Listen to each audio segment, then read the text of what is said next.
Hello and welcome to the correspondent. I am Ayesha Sadiqa और आज हम बात करने वाले हैं कि श्रीलंका की इकोनॉमी ऑफिशियली डिफ़ॉल्ट कर गई है।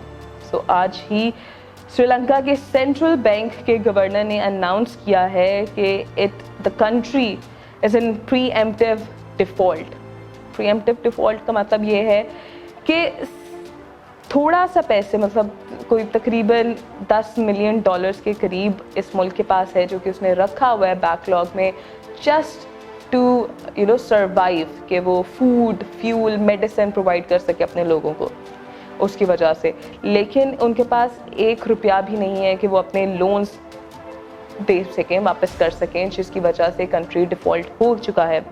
ये सब हुआ है 30 दिन के बाद, यानी डिफ़ॉल्ट हो जाना चाहिए था 30 दिन पहले ही इसकी इकॉनमी को। लेकिन दूसरे मुल्कों से, दूसरे IMF से, वर्ल्ड बैंक से, फॉरेन कंट्रीज़ जिसने श्रीलंका को लोन दिया हुआ था, उन्होंने 30 डेज़ का ग्रेस पीरियड टाइम दिया था श्रीलंका को कि वो ये टाइम ले, और $78 मिलियन का जो लोन उसके ऊपर है वो चुकाए।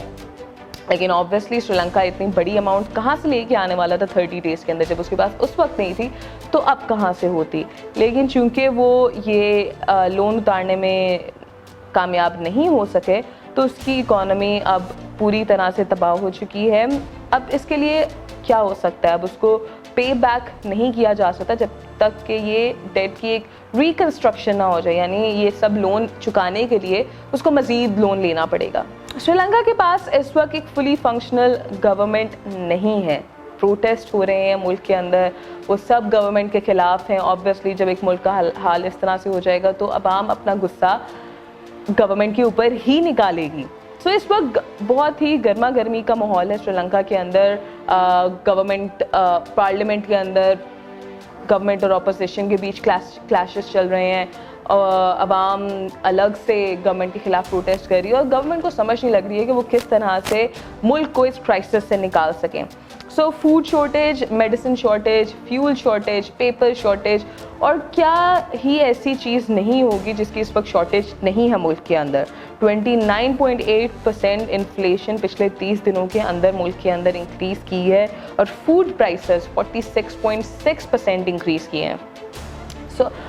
अब जाके IMF से एक बार फिर से श्रीलंका ने बातचीत करना शुरू किया है कि वो कोई बेल आउट ऑफ़र बना के दे श्रीलंका को, जिसके अंदर वो थोड़ी से पैसे लोन्स की वापस कर सके और थोड़े से पैसे मुल्क को रिकन्स्ट्रक्ट करने में यूज़ कर सकें। अब देखना ये है कि IMF कितना लोन प्रोवाइड करेगा, या फिर वो डेट रिकन्स्ट्रक्शन के ऊपर बिलीव करता है कि नहीं करता, क्योंकि क्रेडिटर्स को उसके लिए कुछ ना कुछ तो करना ही पड़ेगा, वरना देयर इज़ नो पॉसिबल वे।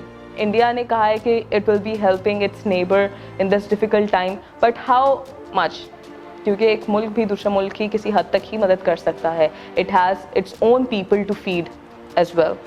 इसके साथ ही साथ इस बात पे इस वीडियो का ख़त्म करेंगे कि अपने आप को इस क्राइसिस से निकालने के लिए, अपने लोगों को खाना खिलाने के लिए, इंडस्ट्रीज़ को रन करने के लिए, फ्यूल ख़रीदने के लिए, स्कूल्स, कॉलेजेस, यूनिवर्सिटीज़ चलाने के लिए, गवर्नमेंट चलाने के लिए, गवर्नमेंट की सैलरीज़ देने के लिए $3 से $4 बिलियन चाहिए हैं श्रीलंकन गवर्नमेंट को सिर्फ 2022 के लिए।